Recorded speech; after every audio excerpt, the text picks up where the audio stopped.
Good afternoon. Thanks for inviting Veronica and I to speak. My name is Griffin Mulcahy. I'm a lawyer turned entrepreneur and co-founder of Med2U with Veronica and now the American Academy of Nurse Entrepreneurs. My background is in health regulatory, healthcare policy with a specific focus on telemedicine and digital health laws that we turn into action with our company Med2U and other companies I've worked with. First question is, how do you define or really think of telemedicine? There's been a lot of policy and political action about defining the scope of practice of telemedicine. We really want to shift our focus to how do you think of telemedicine, not necessarily what the legal definition would be. One lawyer's opinion is that telemedicine is as basic as a medical professional doing his or her job on a computer, tablet, or mobile device. With that in mind, it has data privacy, authentication, and cybersecurity issues, just like any use of technology. Please see Facebook and the issues they're facing with privacy and data security. It can be abused, like anything in healthcare. Fraud and abuse is a major issue. The healthcare industry has overemphasized defining the scope of practice. And that's really where politicians and unfortunately lawyers have gotten involved and taken out what the practice of medicine should be from nurse practitioners and physicians and tried to legislate around telemedicine. A quick overview of the history of telemedicine and where we are today, specific to Texas. Telemedicine really started as a defined term for Medicare reimbursement back in 1997 and more pronounced in 2000. And that really brought in the era of what is the originating site telemedicine, which is still in place for Medicare and Medicaid in many states. We'll address briefly. Around 2010, telemedicine became an increasingly important area of regulatory and legal attention at the state level. States started passing laws allowing for direct-to-patient telemedicine care by two-way video conference. Some states, some medical boards, organizations fought this, and most specifically and well-known here in Texas, the Texas Medical Board and Teledoc fought a legal battle for about 3 years over what defined establishing a patient-practitioner relationship. Specifically, Teledoc argued whether that could happen over the phone, and the Texas Medical Board pushing for that to be mandated as in-person first, which was a standard in Texas for many years. As of last fall, and in effect this year, Bill 1107 makes Texas allow patient-practitioner relationship to be established via face-to-face, that is a secure video conference for a first-time encounter. So you could treat patients for the first time via telemedicine. Now, back to the originating site telemedicine idea, which is still applicable if you're doing Medicare or Medicaid in the state of Texas. There are Medicaid pilots that are expanding, but really what this is, the originating site. The patient has to be in a licensed healthcare facility sitting with an allied health professional, which is an RVN or LVN, who can take any vitals or treat or interpret there on site, and then the practitioner delivering care, a nurse practitioner, physician, is at a distant site, which could be the doctor's home. Now, this is still the Medicare standards, but you could see the limitations of this and what's the real value for the consumer patient if I still have to go to a clinic or hospital in order to get treatment from telemedicine. This works for specialists or delivering more care in rural areas, but it's not ideal for consumer adoption. Telemedicine, from a technology perspective, has grown drastically since 2014 on. In terms of investment, the industry is seeing 27.5% annual growth. That's into hardware products, physical screens in hospitals, digital health applications, remote patient monitoring, all kind of fall on this broad telehealth, delivering care remotely spectrum, which is booming. And the consumer demand is going in line with that investment but it hasn't been met by the medical community yet. This is survey data from just 2016 into 2017. And for any references I make, I also included links for anyone who wants to follow up on the actual resources. So here's the example where 62% of consumers want a telemedicine option from their primary care provider, but about 20% of primary care providers currently offer telemedicine. And even that 20% is a slightly skewed number we'll talk about here. 59% of all health insured patients and 70% of millennials would choose a PCP who offers a patient mobile app. That's something that allows them to make appointments, see bills, view their health records, and do virtual care. This is a need that's not being met by most healthcare providers.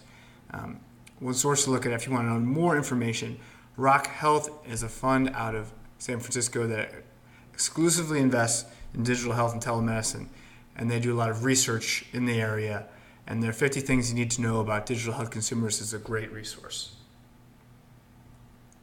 Now, I mentioned that 20% of primary care providers offering telemedicine is a bit skewed. It is skewed because you have huge numbers of primary care providers in certain areas that are adopting telemedicine, but nationally, like in Texas, it hasn't hit that 20% number. So here's an example of telehealth impact. Stanford and their medicine clinics in 2016 really encouraged and invested in the delivery of primary care, which led to 60% of all their primary care visits being done virtually. How did they achieve that? One, they targeted a really specific population. They went after the low utilizing ACO population who would predominantly use urgent care and emergency rooms instead of primary care. We know those are the highest cost visits. We need to move back to the primary care. What was surprising in the research was the patients didn't necessarily want on-demand. They don't necessarily need it now. They just want it to be more convenient. They will schedule a virtual visit if the option is given to them. That's what that point brings us to. And the big one, and something to consider for this audience, is integrating virtual services as a tool within the primary care clinic. So first, making a seamless user experience for your patients and building it into your practice so your patients know for follow-ups, for refill prescriptions, they can go to your virtual service. And your virtual platform can include texting, phone, video, a variety of modalities. Here's a look at the big picture. With the big national employers and health insurance, we have 78% of employers are encouraging their employees to use telemedicine as a replacement of those expensive ER urgent care visits. And telemedicine adoption is rising quickly. 56% of employers offering telemedicine and now telemental health, which is a great use case. But is it making a difference? According to the survey, we're now at about 8% adoption. The general population have used these telemedicine services from their companies. Now that seems low, but that is double where we were at just 3 years earlier. So if that trend continues, we're quickly rising to 20% consumer adoption in a few years from now. One of the most interesting things found in the survey is that employers are focused on enhancing the employee experience. By offering virtual care, the patient gets directed to the right care at the right time from that point. Now let's get down to the nuts and bolts of what's going on here in Texas and how can you legally provide telemedicine in your practice. Quick overview of the new Texas law. We'll address the scope of practice, the difference between quote-unquote face-to-face, that's live video, versus asynchronous telemedicine, and the state of insurance reimbursement in Texas. This is the crux of the new telemedicine law. It's a healthcare service delivered by a physician or nurse practitioner acting within their scope of practice using telecommunication or form of technology. So that's simply broken down further into the rules. We'll get into that. But what I really like about telemedicine under 1107 is that not only is this law passed, but the law required that the Texas Medical Board, the Texas Nursing Board, and the Texas Pharmacy Board all jointly make rules on it. So it's no longer the medical board dictating the policy for everyone. All three of these groups have interest, and they all have to make the rules that lead to implementation. Now, establishing the practitioner-patient relationship. That was a big hang-up before and required the originating site. Now, you can establish a practitioner-patient relationship through the use of synchronous audio-visual interaction between practitioner and patient. Let's cut out the legalese definition. That is quite simply a secure face-to-face video conference or asynchronous store and forward technology. What that's considered, the patient sends a version of a medical record, MRIs. That's the kind of thing they mean by the asynchronous store and forward. So face-to-face, aka video conference. Let's treat this simply. Let's not get too political about the definitions. The practitioner standard of care always applies. It's up to you. It's in your hands how you deliver your care. Patients must consent to treatment. And the practitioner, if you're not the PCP, must provide the medical record or explanation of treatment to the PCP within 72 hours, making an effort to identify the PCP from the patients. But for most of you in this room, you will be the PCP. This is the store and forward, that asynchronous. That counts for clinically relevant photographs, videos, diagnostic images, or a patient's medical records, such as medical history, lab results, or prescription histories. So kind of anything delivered, forwarded, asynchronous, where you're not live video, falls in this category. And make a little note to hear about remote patient monitoring. We will expand to a world where more people have their digital health trackers, their Fitbits, their being able to track medication, blood pressure from home using mobile diagnostics that attach to your phone. That information can be directed to your nurse practitioner, your primary care provider. So that will be an expanding area of the store and forward. This is the Texas Medical Board rules, an FAQ under the new law. What I want to focus on here is this idea. When they call out the real time, that's the video conference we already talked about. They also bring up this notion of telehealth, which is a little different in Texas than the rest of the country. Telehealth really categorized as mental health only. In a lot of parts of the country in law, telehealth is an umbrella term that includes kind of remote patient monitoring, texting with your healthcare provider, a broader spectrum of healthcare. And finally, prescribing. Doctors, NPs, and PAs who establish a physician-practitioner-patient relationship can prescribe, but cannot prescribe controlled substances. There's ongoing federal and state laws. But here in Texas, you cannot do controlled substances just via telemedicine encounter. So telemedicine in your practice, let's get down to the practical adoption for you. DIYs, you do it yourself, telemedicine best practices. Remember, the same standard of care applies as in person. If it needs to be a treatment you need to put your hands on or do a swab, it's not effective, have that patient come in. That's where transparent communication with patient and or guardians becomes critical. Choosing the right vendor is huge, as you have concerns about HIPAA, privacy, authentication of the patient. The right tools will help you get there. Technology companies have thought this through for you. Next thing is verify your malpractice includes telemedicine. Some malpractices that coverage may not have it automatically included, but you just need to ask. There may be an additional 3 or 4 page form that says how are you going to use telemedicine, and then that is included just in case anything happens. And cybersecurity liability, again, add that on as well. The additional fee is nominal, but it protects you when you're doing telemedicine for any lost personal information or any HIPAA issues you may run into. And finally, negotiate with your in-network carriers. We will get to that in a few slides. So the future, kind of looking towards the future where this will really impact, where telehealth can really make a big impact. Collaborative care models, which we'll talk about Med2U as an example. The rise of ACOs and Medicare Advantage, as we saw with that Stanford study, really driving people back to their primary care instead of using more expensive versions. Chronic care management, something that will be on the horizon for Medicare specifically. If you offer a texting tool and a way to check in with your patients who are on Medicare and have 2 or more chronic conditions, an example of that would be high blood pressure and depression together, that counts.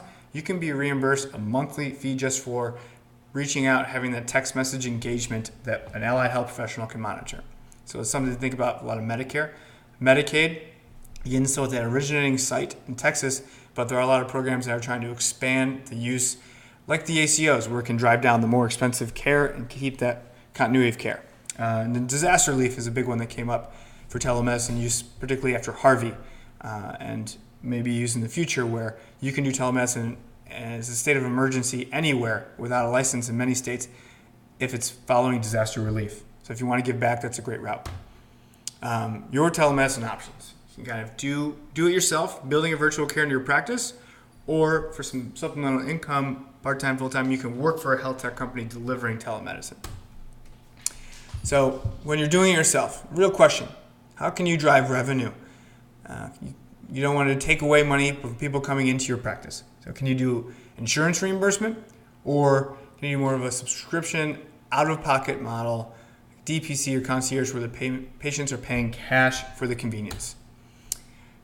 Let's talk about the insurance reimbursement first. Texas insurance reimbursement falls in the quote parity category, but that's not really true. So what parity means is states claiming that they pay the same for telemedicine as they would in person.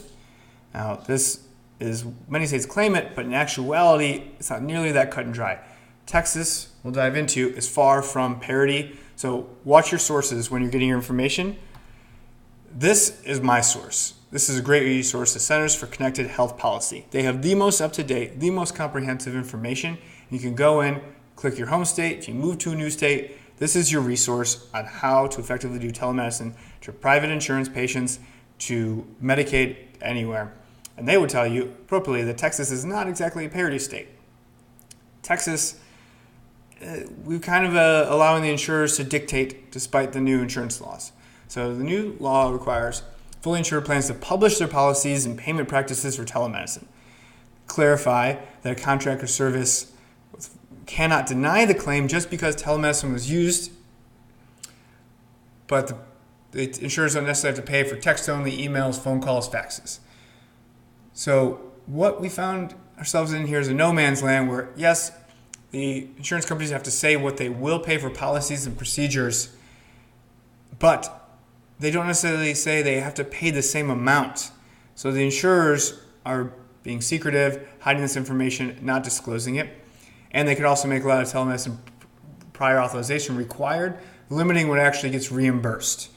So if you're going to do insurance, really be mindful of this. Realize that despite the fact that insurance is quote-unquote parity, they may not reimburse the same as in person.